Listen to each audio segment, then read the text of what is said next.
Thou master France, she is thine, for we have no such dove, nor shall we ever see her face again.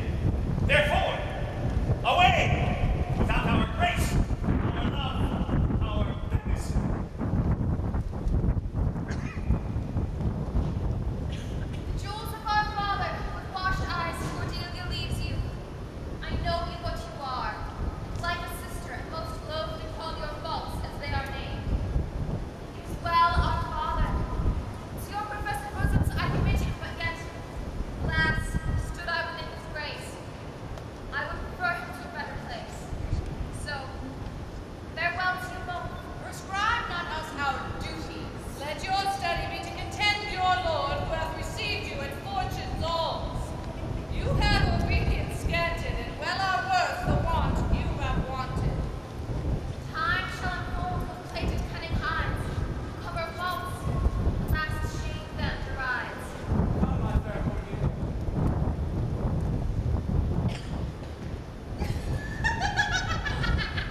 Do you see how full of change our father's age is? The observation we have made of it hath not been little. He always loved our sister most. And with what poor judgment he now cast her out for fears too grossly. 'Tis the infirmity of his age, yet he has ever but scarcely known himself. Such unconstant starts we like to have from him as this of Kent's banishment. There is further compliment of leave-taking between friends and him. Pray, let's it together. If our father carry authorities with such dispositions as he now bears, this last surrender of his will but offend us. We shall further think on it. We must do something, and in the heat.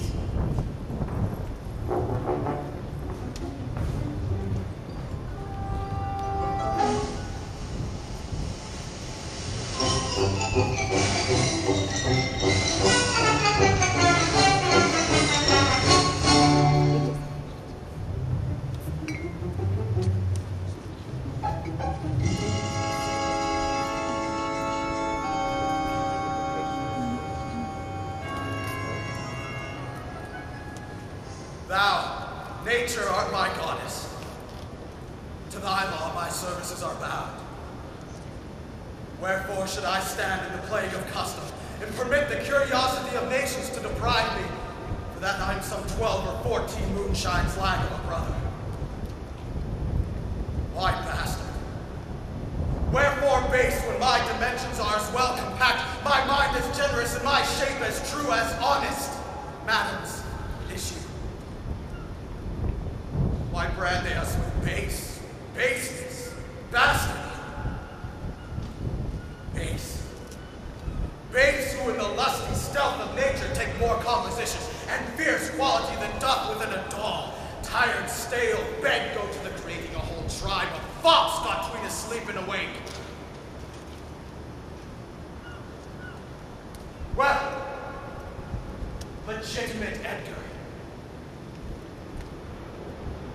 I must have your land.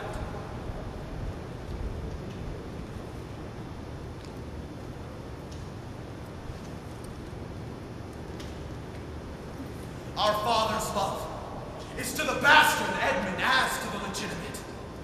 Fine word, legitimate. Well, my legitimate.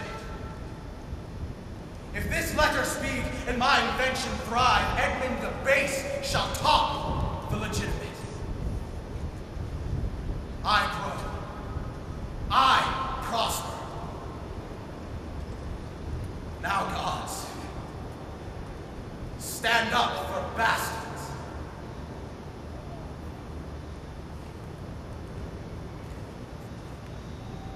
Kent banished thus, France and collar parted.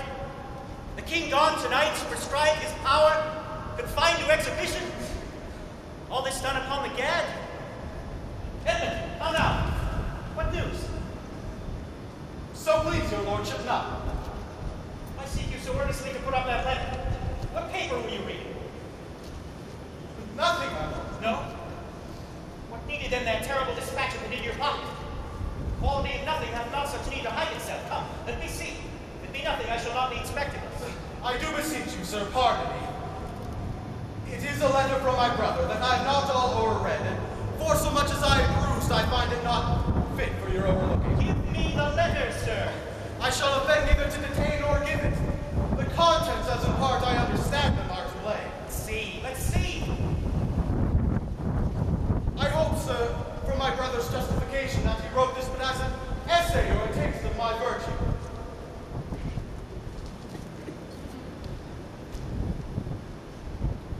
This policy in reverence of age makes the world bitter to the best of our times, keeps our fortunes from us till our oldness cannot relish them.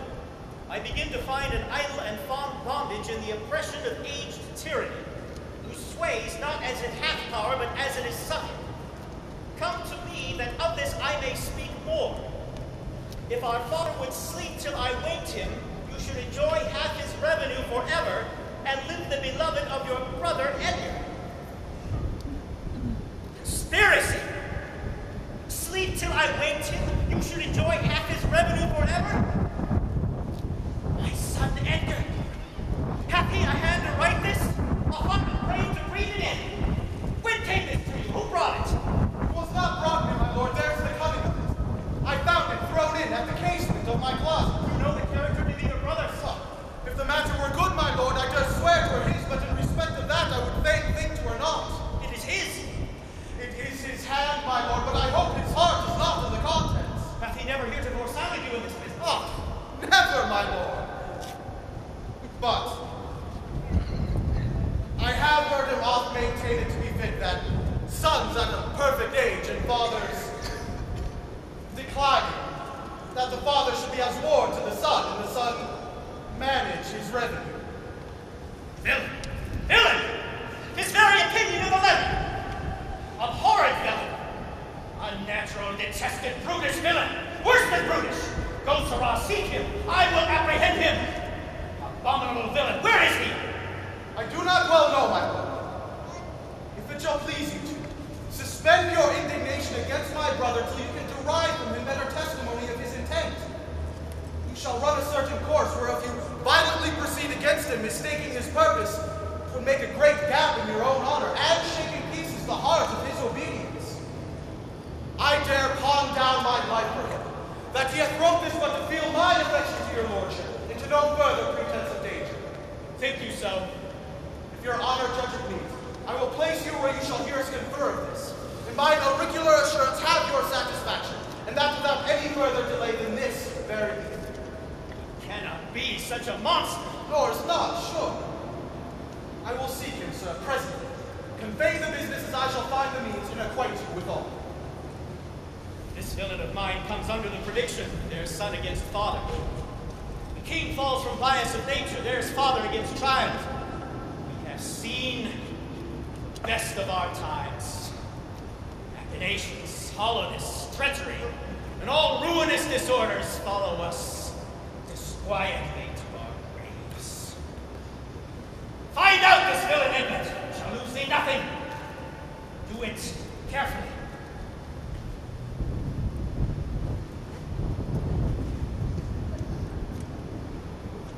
This is the excellent foppery of the world, that when we are sick in fortune, often the surfeit of our own behaviors, we make guilty of our disasters the sun, the moon, and the stars, as if we were villains by necessity, fools by heavenly compulsion, knaves, thieves, and treachers by a spherical predominance, drunkards, liars, and adulterers by an enforced obedience to planetary influence. In all that we are evil and by a divine thrusting on. An admirable evasion of poor master man, thus, to lay his goatish disposition to the charge of a star.